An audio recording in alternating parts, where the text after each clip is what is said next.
Yay. Let's see, I'm sharing the right window potentially, probably. My scenes work. Boom. Work just fine.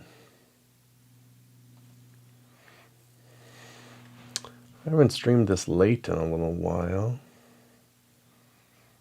Not intentional, perhaps. Don't have much of a plan, as usual.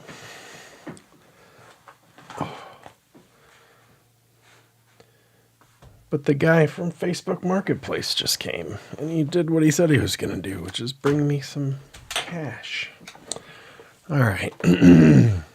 Let's play with this. It's been a minute.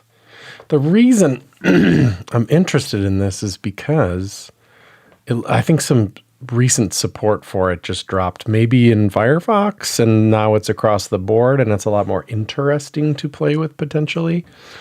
Not sure, so let's read about it a little bit. The CSS Custom Highlight API module provides a programmatic way to target specific ranges of text defined by range objects, which is a JavaScript concept, which is why I have this page open too. So range is a widely available concept. So we'll have to learn a little bit about ranges. I mean, I know a little bit about it, but it's not every day I reach for range, that's for sure. The range objects can then, hello Sue, thanks for joining me. The range objects can then be highlighted by highlight pseudo elements. So it's like we have this JavaScript API for getting a range, then we name the range, I think, and then we use highlight to style it, which is cool because styling information belongs in CSS, so we'll learn that.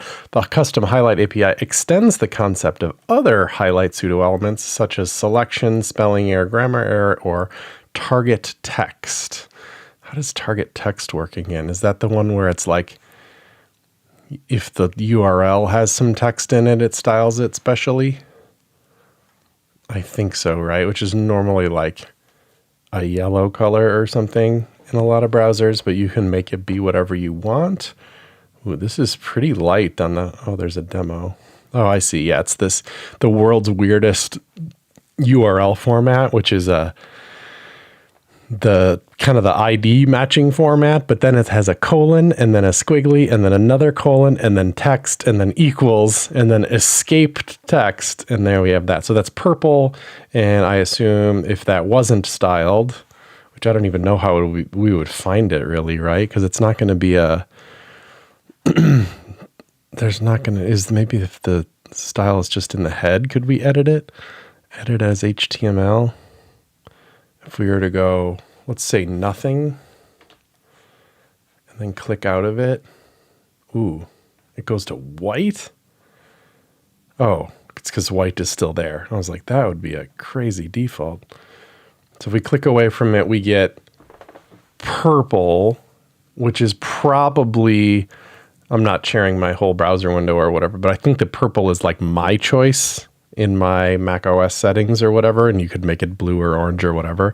So it's just, purple here is default. I don't think that's a Chrome default. I think that's a OS level default. Oh, now that I'm talking about it, I can't possibly scooch past this without actually looking. I'll just share it so it's not boring. Where would it be? Appearance, accent color, yellow. Nope. Ooh. Where's the purpleness? I have the thing still in the URL. Do I have to hit return? Okay, now it's purple. But that's the purple from the styling. We'll have to do this trick again. Remove its purple. And will it go to my yellow now?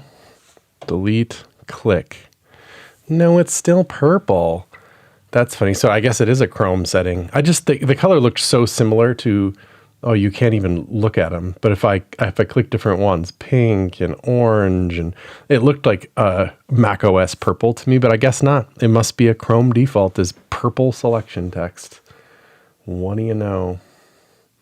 Okay, but I did notice that their styles also had font weight bold in there. Maybe that was to highlight that browsers don't support all the stuff in there. You get a limited subset of things. So we'll have to remember that because font weight bold is clearly not working here. We're just in Chrome, but you know, that's not really our goal today, although I'm not quite sure what our goal is exactly. Okay, so that's, so what we're looking at, : highlight, and it's saying like it's buddies with selection, spelling error, grammar error, highlight, target text. So it's similar in spirit to those, but now we have highlight, which is probably like a bit of a higher level primitive-y kind of thingy. So how does this work? To enable styling text ranges on a web page, you create a range object. So we have the range docs open. That's supported everywhere too. Ooh, that's an intense ad. I'm not even against ads on MDN, but red is pretty heavy. Okay, so how do you make a range level object? Do they have a demo? Range is a fancy old API. Oh my gosh. Is there any like weird browser nuances to know of? Compare node apparently is unpopular or deprecated or super new or something. For the most part, it's fine. Okay, so you call document create range. They have an example. Okay, you make a range and then you use APIs against the range to set start and set end. And these are nodes with offsets. Okay. No demo there either, but I'm sure we're going to come across plenty of that action. So you make a range. Did it deal with naming the range in here too? Document create range. How does it know what the name of the range is when you make it? I guess we'll just find out. Range to highlight. You make a new range, and now we're getting a reference to some OL, fine. Then you say range to highlight, which is a range. You set the start at the list at 0 and you end it at 0 too, meaning I guess there isn't a range then if it just goes from 0 to 0. Then use the CSS like global in JavaScript apparently. Highlights.set. That's where you were naming it, I guess. Set steps is a new highlight of range to highlight. Okay, so that's the name. That's probably what we have to give highlight. Oh, we are already doing it here. So this name is this name. Cool. And this is the demo. So okay. That's the code we just looked at. So when this number input changes, what kind of number input is it? It's 0, whatever. It's just an integer, I guess. So it's going to go 1, 2, 3, 4, 5. It's going to set the end of the highlight to 1, 2, 3, 4, 5 here. Okay. And apparently 1 is an entire line. Is that just what range does? Lines? No, I'm surely there's other things it does, but that's neat. Burp, burp, burp.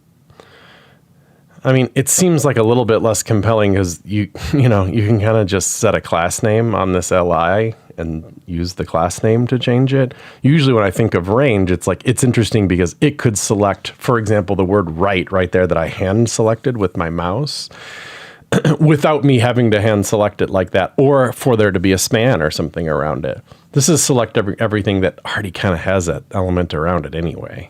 Not that it's like the worst demo in the world, but, it's not doing anything we couldn't do some other kind of more normal way. Okay, so you need highlight, but it's really totally useless unless we're using ranges in JavaScript. And then you need this CSS highlights thing too. Let's remind ourselves that. That's where you actually set the name, because we're not only using range, but this highlight class as well. Cool, I guess. So is there any more interesting demos of all this? I thought there maybe would be, but let's try to do it ourselves, I guess. Are we ready for that? Do we feel prepared to even attempt it? Editor pen. I do want to put like a paragraph of text in here. I guess we could just use lorem ipsum because who cares? It's going to set it there. Fine. Now, it'd be interesting to like style the word or the words ipsum dollar somehow without putting a span around it. That's going to be our first goal here, I guess. right? And we're gonna shamelessly copy any of this as necessary. Merp. So we need a new range. Range to highlight is a new range.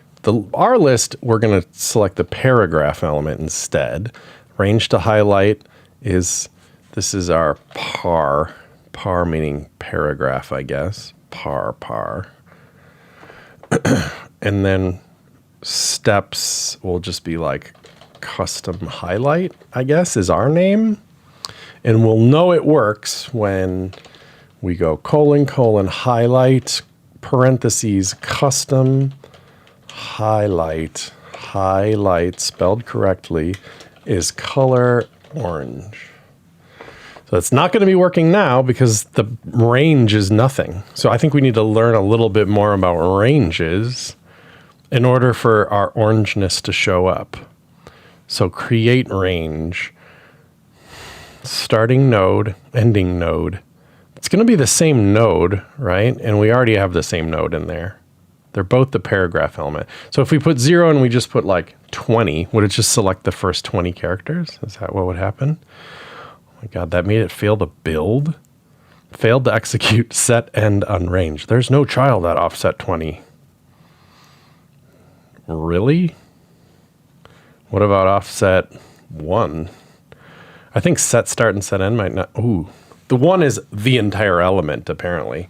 That's not very useful. I mean, it's kind of cool that we made it orange without without using a class or anything. But 0 to 1 is like not very fine-grained, is it? Maybe we... Yeah, I'm showing my full ignorance of the range situation.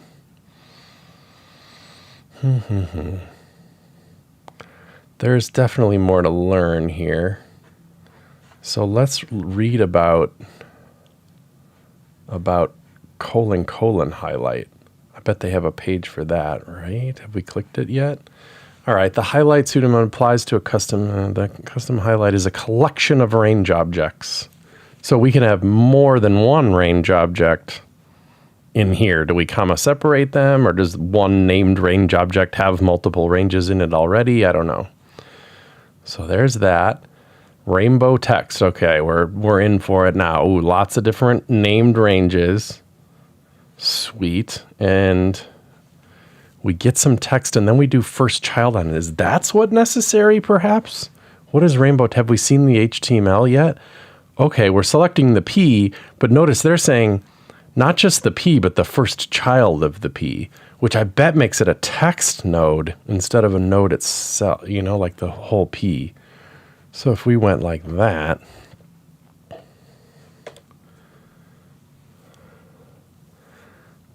we got just the L. Okay, I feel like I learned this lesson not long ago, but having the entire P, sure, that's great. But there's a text node that is a child of this thing that you don't even really see it in DevTools. But it's like, sure, the P is an element, but this text right here, just this string, that's a node too. Which is like a distinction like CSS developers like me don't think about that much. If you did like first element child, it would just fail. Element child. There are no elements of the P. That doesn't exist. But first child is actually a text node of it. And now we have it. So if we were going to select ipsum $, we could do it like manually. What is this, 6 through, I don't know, 16 or something? We can just guess a little bit. So we have to go 17. So it's very individual character based. We did pull it off. It's cool to see. That's orange, and it's orange because of fancy highlight stuff, not because there is a span behind it. Like this paragraph has no span in it. There's nothing to select to change the color. We had to make a range, then we had to set the name of that range, and then we had to use highlight and CSS to do it. There's a lot of stuff came together to make that happen. Well, it's pretty fun. But it said multiple ranges, didn't it? At the top of this document is a collection of range objects. What does that mean? Let's look at this example more. Like, can rainbow color 1, is that a collection of range objects? We get the first child. This must be a fallback. Yeah, okay, fair enough. Create and register highlights for each color in the rainbow.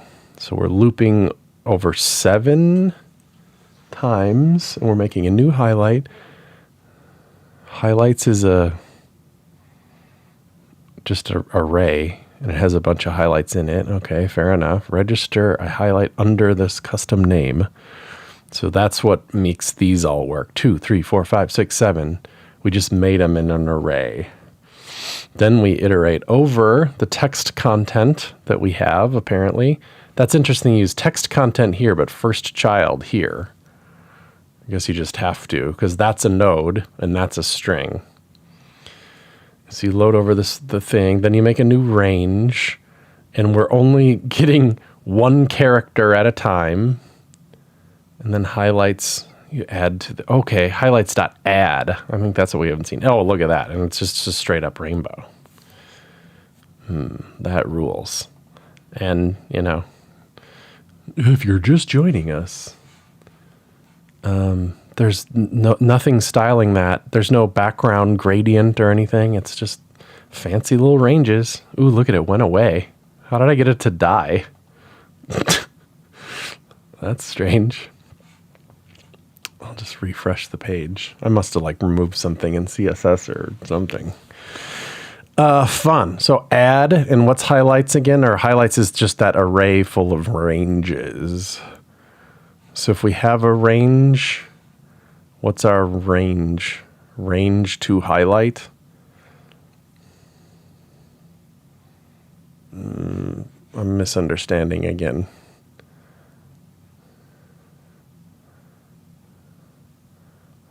Highlights is a new highlight. Okay. I mean, obviously, I guess. So, but we can add to an existing highlight. So our highlight is, oh, we didn't name it. That's why. We have to be like, const our highlight equals this. And then we're setting it here. That's still going to work? Yes. Okay.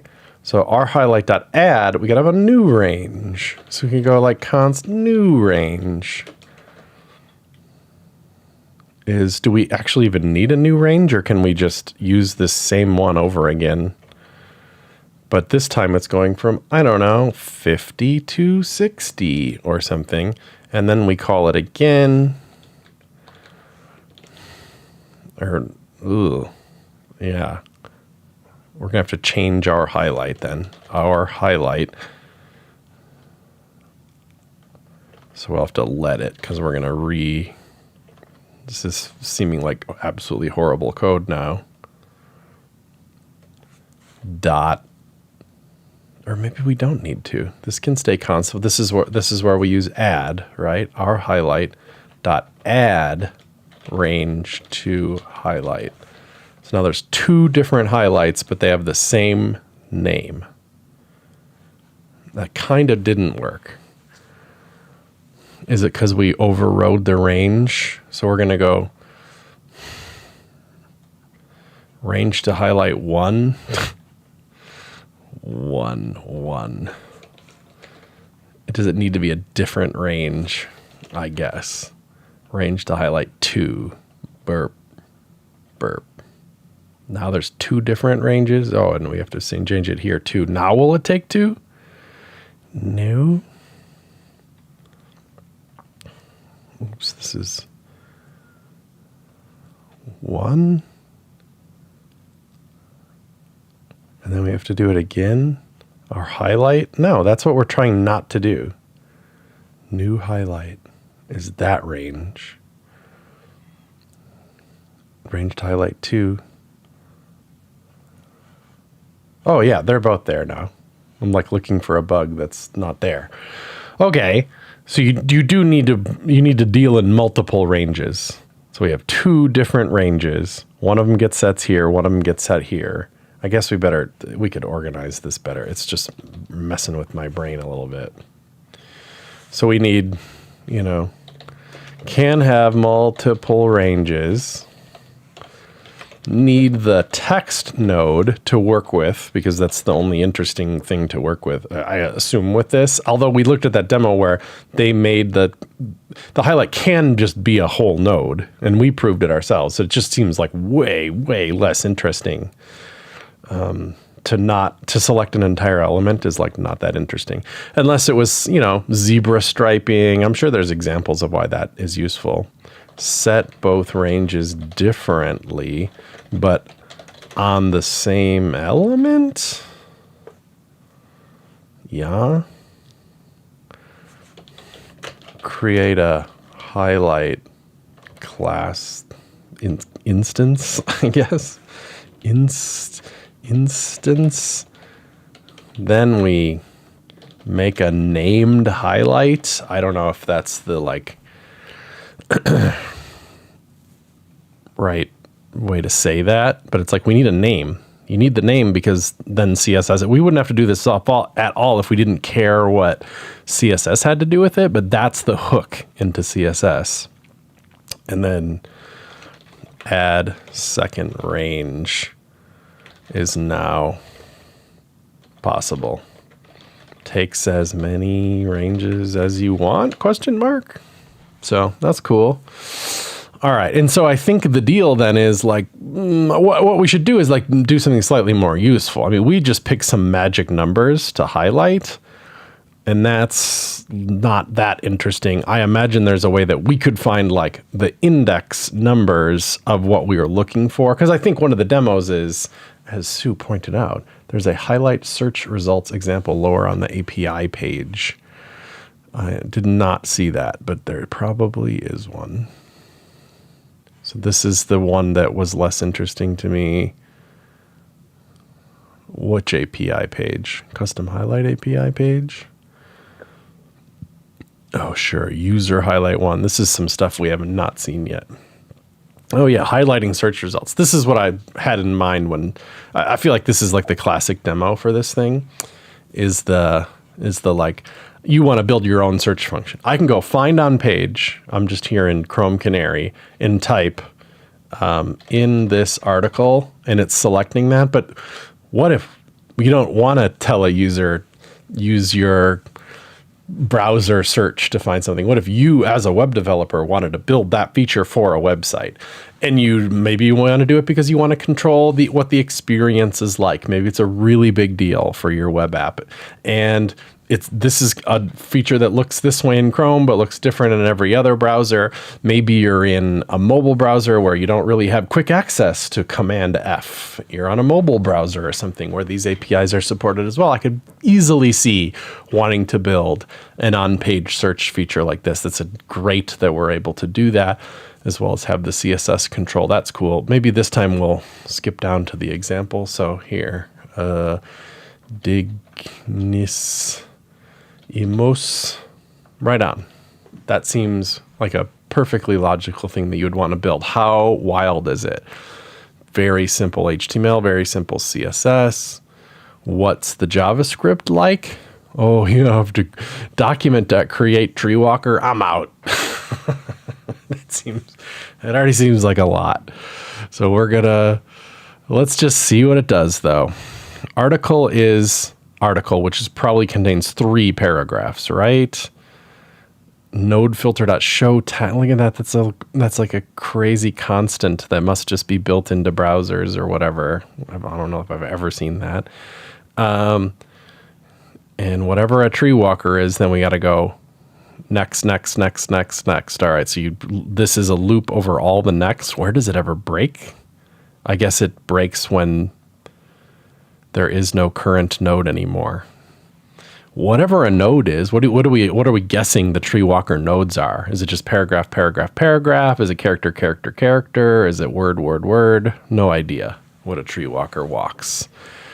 I'm going to guess just paragraphs, but I don't really know. Listen to the input. All right, so that's just your typing. This is the fallback. This is clearing, I guess, if you need to clear it out. clean up the search query and bail out if it's empty. Okay, so get rid of spaces on either side of it. That's what trim does. Lowercase it, that's fine. Then look over all text nodes. All right, what did we do with those nodes? Do we just save them? All text nodes is just an array of nodes. So I guess the tree walker is probably not 3 paragraphs. It's 3 text nodes within the paragraphs is what this kind of implies. Maybe not though, because the element it's getting the text out of it with .text content. So it's probably the P. It's probably the P element. So it gets the text content and it lowercases it. That way, look at this first word is Maxime. I can find it, Maxime, without uppercasing the M. So that's just a nice little UX thing, I guess. So we're going to loop over them. And then the start position, if the start position is less than the text length, I don't know, find the indices and push them on there. Fair enough. I was hoping we didn't have to jump into something quite this complicated yet. What do you think we can do? Is there a JavaScript API for like finding? Surely there is, right? What I'm talking about is without building a whole search feature, could we look for the word dollar, lorem ipsum dollar? Can we look for dollar and get in the start and the end without these having to be magic numbers? So our job equals find and highlight it. So that's our job. How do we do such a job? Let's get the text content. So the text content equals, I guess it's just PAR, right? And if we went console.log the text content, what comes out of our console?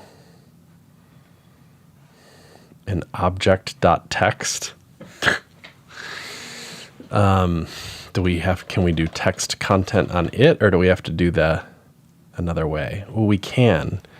As I was thinking, because it's first child, it like already is a text node, but text nodes still have text content, I guess. That's fine. So that's that. So, and you can find in JavaScript, right? So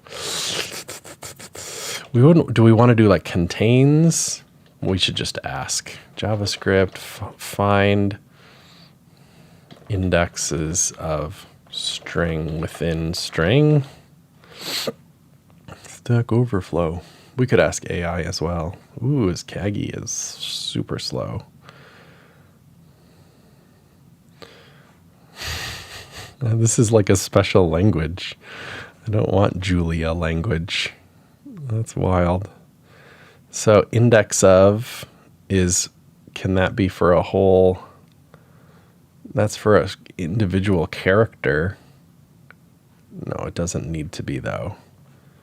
Okay, so what does index of return? So we'll say const, I don't know, x equals the text content dot index of dollar console.log x. What do we got here? What are you going to give me? That's not how you use index of. It's a string, and we're using index of on it. Why is it not? The text content. Oh, we just do it. Did I delete the thing where I said text content?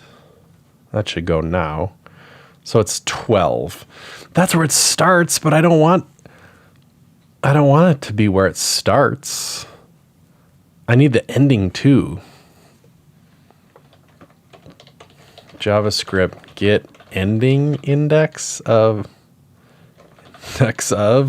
Will somebody know what I mean? How do I get starting and ending index of a highlighted string in JavaScript? Oh, we know how long it is. So we just add the length of the thing. All right, so we'll go const search term equals, right? And then we'll replace index of with that. So we can say console.log starting, what are we calling it? Starting range index or something is X. And console.log ending range index is X plus search X, comma, X plus search term dot length. 12 and 17. Ain't that lovely? So instead of X, we're going to call it starting range index or something. And then we'll say const ending range index equals starting range index plus search term dot length. So we have those two numbers, and then we need to use them to make a new range. So we have to go const, I don't know, search range equals a new range. And then search range dot set start equals this, or do you call it, right? Starting range index, search range dot set end is the ending range index. And then maybe our highlight dot add again, the new range, search range. So now there's 3 ranges, but we're actually I don't want to see the first 2. Our highlight can go away. We don't need this one either. Can I just do that? Okay, so now something's failing. It can't set start on range at line 31. Why? Can you not do this without a range? Let me clear this out. So I want to see clearly how many errors are happening on one run here. No, it just doesn't like... Oh. Set start on range. Line 31. It doesn't like... Oh, yeah, because we need to pass the element to it. And the element is the same element. It's the paragraph. That makes sense. I got ahead of myself there. So our highlight is not defined, so it does not like this. You need to start with a range, but we'll just comment that one out, and we'll make our own individual highlight down here with search range in it. Yeah? Cannot access our highlight before as initialization. Where's our highlight? Oh, it's that. We're just a mess here. Maybe we should have forked this thing. So we still need to do this then. It's just, yeah, our highlight. There we go. Oh, we've got it. I don't want to look at so much red stuff, so I'm going to close this. So maybe I'll get rid of all this, because that was just us figuring it out. It's more interesting to see a real search termy kind of thing. So there we go. I mean, it's kind of small. Should we beef it up because we're so proud of ourselves? Meh. Cool. That's more useful. Like before, we were not... We were just picking magic numbers for what to highlight, but I wanted to prove that it's like programmatically possible to find a string that we're looking for and highlight it that way. So we've accomplished our job, because there's certainly more complicated stuff to look at. So part of what had me interested in this is part of it was the support for this, right? Like this page doesn't have a support. Oh, it does have a support thing on it. Yeah, look at that. So all this highlight crap is in Firefox 140, which was last month. It's like a month and 4 days ago. So that's pretty cool. And now it's across the board. So this chart, must have looked pretty sad for 3 years that everything was supporting it. Well, how far is Safari? Safari's even older. Or no, it's not. It was a year after Chrome, but it's still multiple years.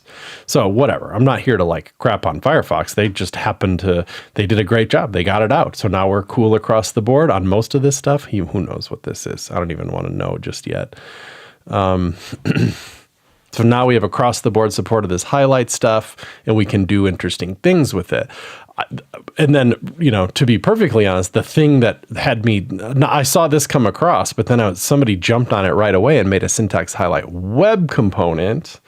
And the syntax highlight web component looks interesting to me. Like we're looking at it right now. Like this is an example of how to use it, but I think they have their own playground. Oh no, this is the playground. So here's apparently Prism doing it. I know that Prism look with that tiny little text shadow underneath it. What's going to happen here is it's going to look like just a chunk of text. No spans. Is no spans good? No spans is certainly harder to deal with in CSS. I mean, I guess it's not harder, but you're just dealing with like arbitrarily named highlight groups then, instead of like looking in here, seeing a span, selecting it however you want to select that span and then changing its color. Not to mention with the span, you can do whatever the heck you want to it. I do notice that it is working with text shadow here, but it looked like, didn't something call that out earlier that said like, oh, it doesn't work with text shadow yet or something? One of the browser support things. I'm not seeing it called out here, but I think it was highlight specifically. Can we find a link to that? And then we scroll down. Yeah, Firefox has partial support because it doesn't work with text shadow and text decoration. Text shadow, I mean, I'm in Chrome, so we're not seeing it, but text shadow would be totally necessary for this Prism look here. And apparently that is not working in Firefox. So there's some reasons to not like the fact that the syntax highlighting is not done with spans. Performance-wise, that's a more interesting story. Like, I don't know. I bet it's probably not that different because probably the slow thing with a syntax highlighter is just all the, regexy, looky through all the stuff. And then I guess the only difference is with Prism, it's like instead of setting all the spans, it just bails and makes highlights instead. It was probably a pretty small monkey patch to Prism to do that. And now there's no spans in the DOM. No spans in the DOM is probably good for accessibility because spans can get weird with accessibility and like how a sentence reads. I probably should be more up to date with how it reads code and stuff, but I would think that this is like easier to deal with accessibility wise and like sprinkling in elements when you need them rather than requiring to use spans, which can be weird. But it's still happening client side, and in fact has to happen client side. And that's the spot, like there's maybe there's a Node API, but then you'd have to spit out spans or something. And I kind of doubt it. Seems like a kind of DOM-y thing. If you were on a page like a GitHub pull request or something where there's 2 billion zillion spans, this is probably good because it's less DOM weight. The less spans there, the less complicated the tree is, and probably less memory usage and that kind of thing. Maybe. I cannot confirm that. It just feels like that would be true. So this is cool. Look at every time how do I do this? I managed to totally kill the highlight API by like looking around. I think it's when I click in here and then click out of it, the highlights die. Because it's like, oh, maybe he changed something and JavaScript wasn't like given permission to, or the code path didn't go through this and look at it. It just only did that once on load. It's funny how easy it is to wipe out that. Is that like a minor strike against this API? Is that it's easy to confuse and wipe out? So I don't know. Is it absolutely better than using a bunch of spans? I don't know. I just don't know. I think if you're GitHub and you are fighting with performance on your PR page, maybe this is the way to go. This is definitely the way to go for implementing something like on-page search functionality. But is this an absolute win for syntax highlighting on the web? I don't know. I'm less convinced of that. I'm not sure. Do they say anything about it on this page? a custom element that uses the CSS custom highlight API for syntax highlighting. Maybe it's just proving that it can be done. Is there a... Oh, there's a whole CodePen collection. That rules. I'm gonna feature it. Star. That's our secret star for picking it on CodePen. Well, that's awesome. Bunch of cool examples of it. I had not seen that yet. I'm going to leave that open. In his blog post where I first read about using it in Prism's tokenizer. So it looks like kind of just like it can be done, and it probably wasn't like mega complicated. So rock and roll, just do it. Kind of cool. Worth doing. High five. I think the real performance gain is like the fact that this cannot be done server side to me is like a little strike against using something about it. Because I really like the idea of doing it server side, like on my own blog or something. I have like a WordPress plugin that I might even use Prism. I don't think it does. I think it uses some PHP library or something, but it does syntax highlighting of code, but it only does it server side. So if I go code, I think I have it on here, blah, blah, blah. You pick a language and it syntax highlights this, but it saves it to the database with all the spans and crap in there already. So there's no syntax highlighting necessary in JavaScript on the front end. And that would just not be possible with this. So you have some client-side costs you're going to pay there, which is, not my favorite. Not that it's not cool, it's just not my favorite, which is why I have this tab open, which is syntax highlighting. Like this syntax highlighting is done. Again, we won't see any spans in here. It's just going to be the code, which is cool, except for their, oh yeah, because I was like, why am I looking at HTML? Well, because that's what we're syntax highlighting. It just looks weird unescaped, doesn't it? No spans in here styling this either, nor is it the custom highlight API. It's the font itself that is using ligatures or something to figure out what color it wants to be in here, which is amazing. That works. I mean, it doesn't even need to work server side. It's like a different set of technologies that's doing it. I think this is very powerful. And it's a message I've been trying to get out forever, is that I think font foundries should lean into this more and make really nice paid fonts with this ability in them, because it's a net performance benefit for the web. Not only is it cool tech, but not having to run any JavaScript at all to get syntax highlighting in languages is awesome.